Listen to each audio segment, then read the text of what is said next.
What's going on, everybody? And in this video, we are going to talk about 5 tips I would love to share with you today in order for you to increase or develop your discipline. All right, so let's get this party started by just chatting about what is discipline actually. So many people get confused by comparing discipline with motivation, which is absolutely something different, okay? So discipline is not motivation. Motivation is something you can do any time of the day. You love to do it, you are on a roll, you are getting up, you feel like, hey, I can take over the world and I will do so many things. Like you're really motivated and you have good reasons why you're going to do the things you're doing today.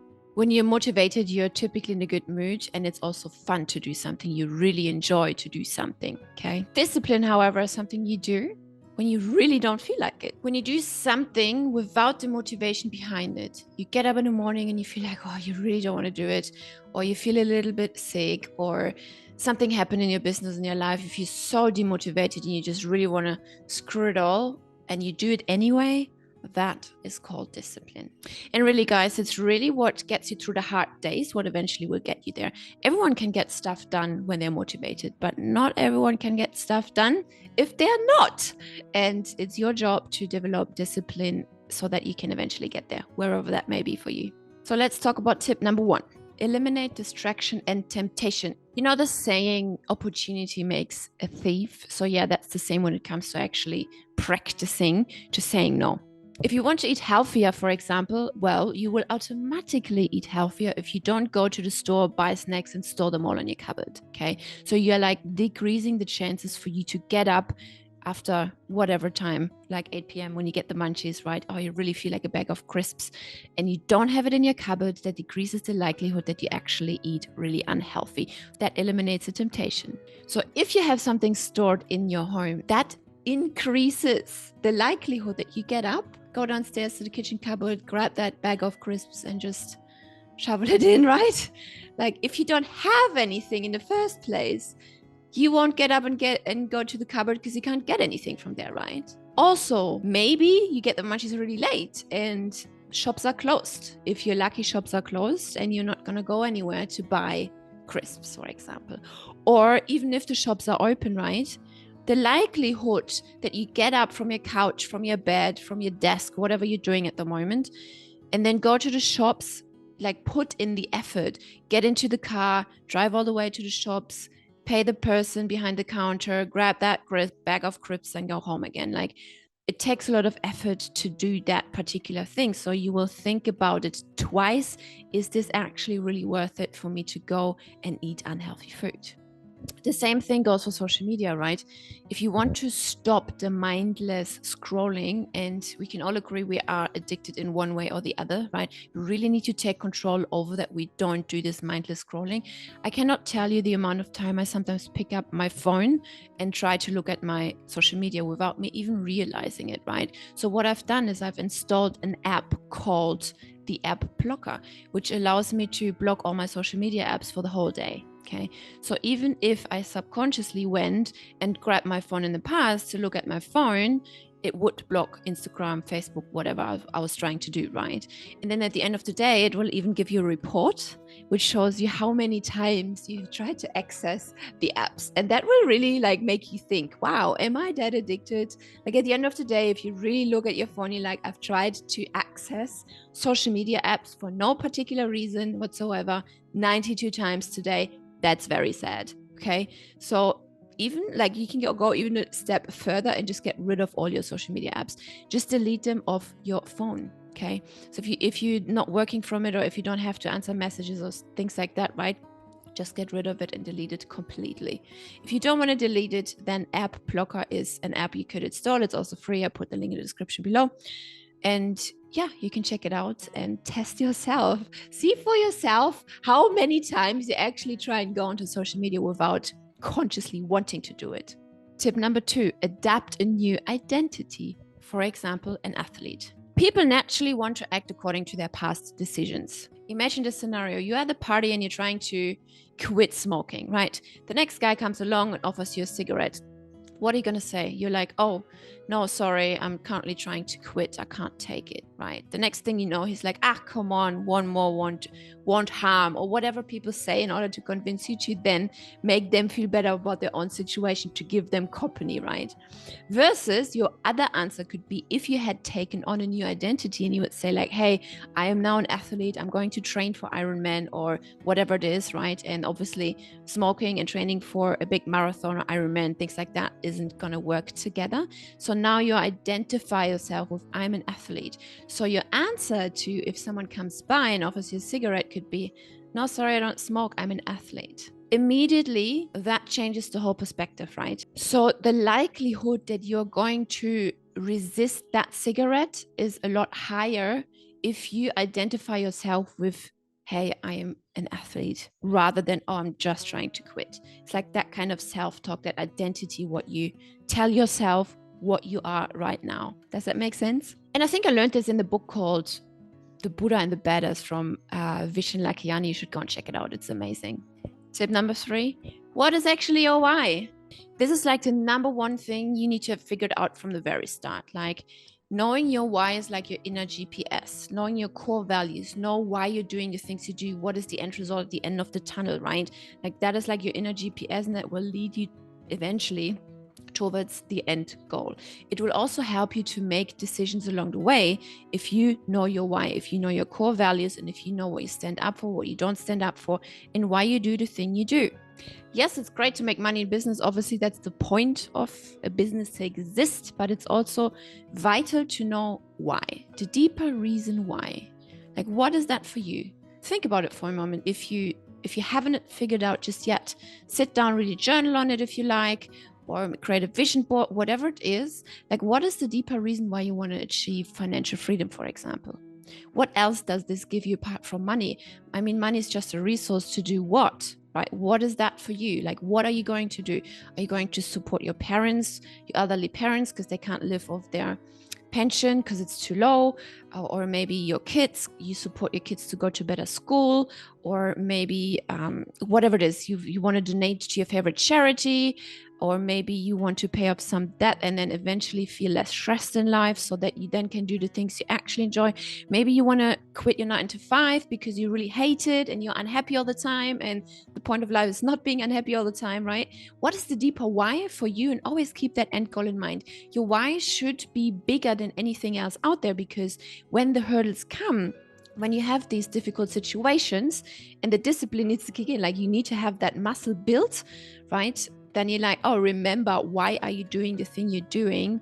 And that pain to go back to that situation, for example, must be a lot bigger than, oh, okay, even if I can't be bothered right now to get up on a Sunday morning and film that video or whatever it is, right? Then the pain to go back to my 9-to-5 job is a lot higher and a lot bigger, because secondary consequences, I don't see my kids, I have to be stuck in traffic for at least 2 hours a day, I see people I really hate, my boss, for example, right? Things like that. So these consequences after that, which will eventually make you really unhappy, all these things are a bigger pain than you getting up and do that one thing in the morning, for example, right? So keep in mind, what is your why, and remind yourself on that constantly. Number 4, the 3-step decision framework. So this is one of my favorites, because many people don't think that way, and many people don't think long-term either. Okay, so that is why there is very few successful people. The successful people think long-term, and that is why this exercise is really, really cool to implement into your decision-making process so that you can develop that discipline. I already touched a little bit on this in the previous point, but let's dive a lot deeper into it right now. So as the framework already suggests, 3 steps, right? First step, look at your decision. If you can't make a decision, right? If you're like, okay, should I do this or should I do that? Or you're about to make a bad decision, right? So think about it. It can be something very simple like eating food, right? Or you're really stressed, you're in a hurry, and you have so many things to do today, so you may fall back into the trap of eating fast food really quickly, okay? So before you do that, stop a moment and think, if I eat this burger right now, what's the right next consequence after that, okay?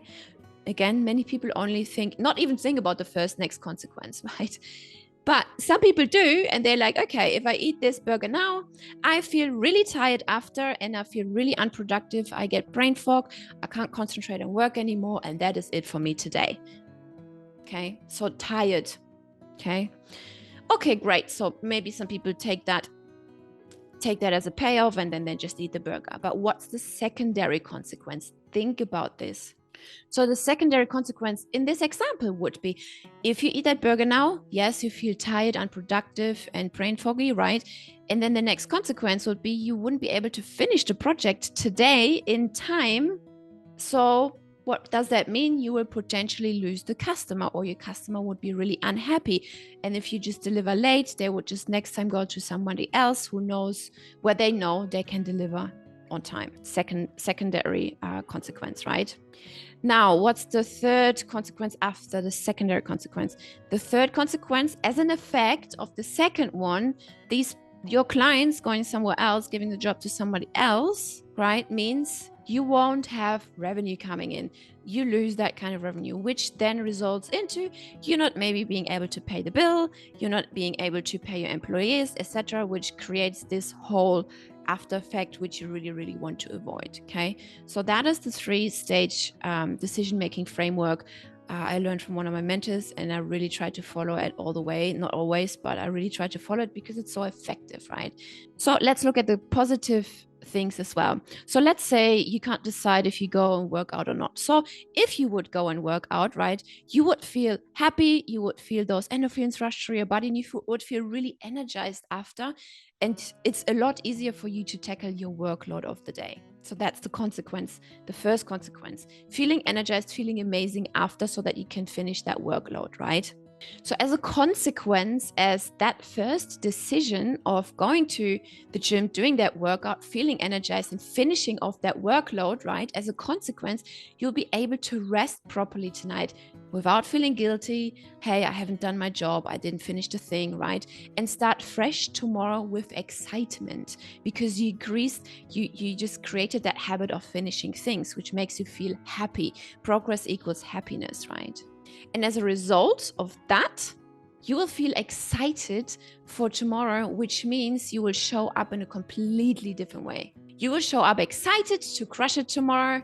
You will show up in a much more positive way, right? Which could result into finishing one more project of quality work, delivering higher quality work as well as maybe closing one more deal. Like if you feel so excited about your work, you're like taking all these calls, you're talking to all of these people, maybe in chat or whatever, however your sales process is, and the energy comes through, right? So people will feel the energy, and it's just better in all sorts of levels. So see these 2 different sides, see the impact of a negative decision and see the impact of a positive decision, right? Does that make sense? So next time you're not sure what to do this exercise and see the next 3 steps. What could be the consequences if you do A or if you do B, and then decide from there. Number 5, do crazy and uncomfortable things. Get really, really uncomfortable. Do things you would normally never, ever do.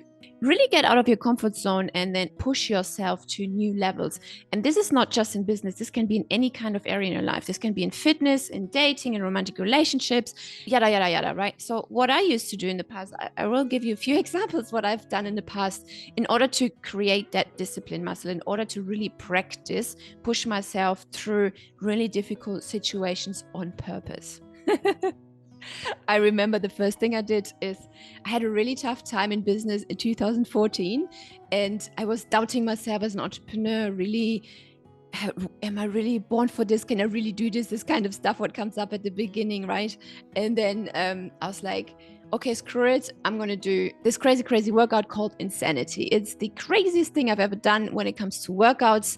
It's basically like a really high intensity workout, which you do for 60 days. For 60 days in a row, and you work out every single day for 60 minutes a day. No excuses, no day off, okay? And I wasn't too fit at all, just normal gym goer, right? But not prepared to do crazy stuff like this. And it was really so tough. And I felt like giving up, I don't know, after week 1, every single day of the week. That was so hard for me. It was physically so challenging. I was even sick after my workout, right? I was so sick sometimes that I just really needed to rest and sleep all day. It was really, really crazy. So I moved the workout towards night so I could still do stuff during the day. But yeah, that was a really tough challenge for me to go through it physically. So challenging, right? You should go and check it out and maybe do it as well. It really helps your mental stability. Like it really helps your discipline. You've committed to the thing and you're just going to do it. It's just 60 days. And I said to myself, if I can't even do that workout for 60 days, how am I supposed to run a business, right? And I pushed through for 60 days and I'm so proud of myself. I did that. But looking back at it, it was just like so tough. The next thing I did was climbing Kilimanjaro. So we raised money in London when I used to live in London. We raised money for this charity called Dig Deep. And so in return, we went to climb Kilimanjaro, right? It was like this fundraiser campaign. And Kilimanjaro is the highest freestanding mountain in Africa. It took us about 8 days to get up there. It was the craziest thing I've done after the workout. The workout was also kind of like a little bit like a preparation. I did the workout twice. Then before Kilimanjaro, I started the workout again because I knew it helps me to get fit. And I thought I need to get fit to climb Kilimanjaro, right?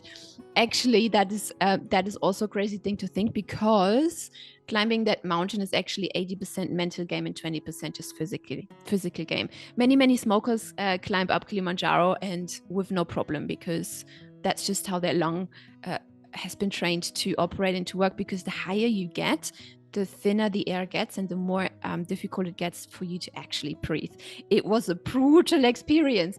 It's not about, oh, we didn't shower for 8 days or like minimal stuff like that, right? Like the stress you put on your body and on your mental, on your mind every single day is just absolutely crazy. Yeah, the first few days it's fun and it's cool and you do the camping and you with all your mates, but slowly you become to be really irritated because you're sleep deprived, you feel really sick, people start puking left and right because you feel so dizzy, because the higher you go, the more difficult it gets, right? My friend's nose started to bleed. It was really terrible looking back at it, right? But the summit night was the craziest experience ever. We went to camp at 6 or 8 p.m. I think we arrived at 6, put up the camp, we cook, we eat at 8, sleep until 11, so 3 hours of sleep. And then we had to get up at 11 p.m. in order to climb to the summit, to the top during the night, because on the top is frozen then. Otherwise you can't climb up because it's just sand and you wouldn't be able to climb up.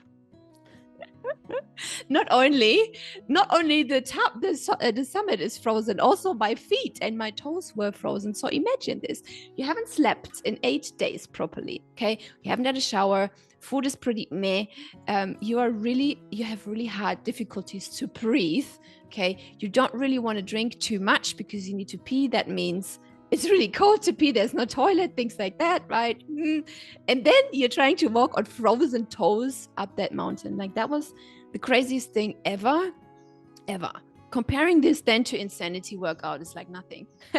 See, so I stretched my mind to a new experience and I thought, okay, this is discipline, like we did it anyway. Not everybody made it to the top, I have to say that too. So that's the difference, right? So really your mindset will get you there. So there were people in our group who stayed, who dropped out at day 7. They were just waiting for us until we came back. But you really create so much strength pushing yourself to the limits, right? Another experience, if you're not really into physical exercises like that, I can suggest to you, really, you can go and try a silent meditation retreat. That is one thing I've done a few years ago after my Kilimanjaro experience. Don't remember, maybe 3-4 years ago. I went to Thailand. I went to a silent retreat. 10 days, no laptop, no phone, no books, no journaling, nothing. You in a room meditating, not speaking. That's why it's called silent retreat. Okay. And I thought, okay, let me reset my mind. Let me be really productive. I was about to start a new project. I wanted to start really off on the right foot, things like that. And oh man, now, since I had that experience and I actually finished it, and I cannot tell you the amount of times I actually wanted to quit being in the temple, right? And it really sounds super duper easy. Hey, let me just go and meditate for 10 days. Yeah, that's not what it's all about. It is, I mean, literally it is. You go, you meditate from morning to night. You get up at 4 a.m., you meditate, then you go and eat breakfast, then you meditate, you go eat lunch at 12, and you don't eat after anymore. They give you specific diet as well, so that your mind becomes really clear. Okay, that's what it's all about. And then you start to have those physical symptoms during the week, and it's just like amazing, like what your body's going through. just doing that, detoxing from everything else, concentrating on yourself, meditating, and the amount of times I wanted to run away from this place, uncountable. But it's so worth it, because when you come out of this, you're like so clear in your mind, you know exactly what you need to do.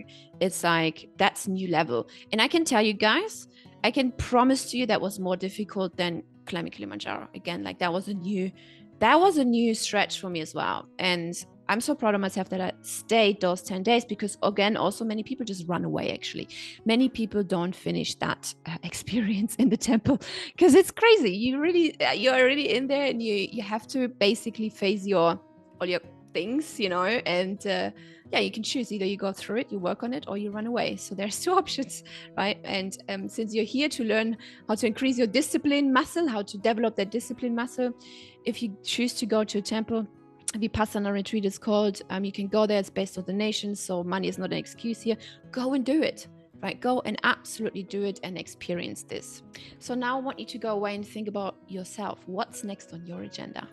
And all of these tips will help you to really build that discipline muscle, which is so needed if you want to become successful in your entrepreneurial journey. It will not only help you to regulate your emotions, but it will also help you to make more rational decisions. Alrighty, everybody, I hope that was helpful. And if you liked this video, you know what to do. See you in the next one.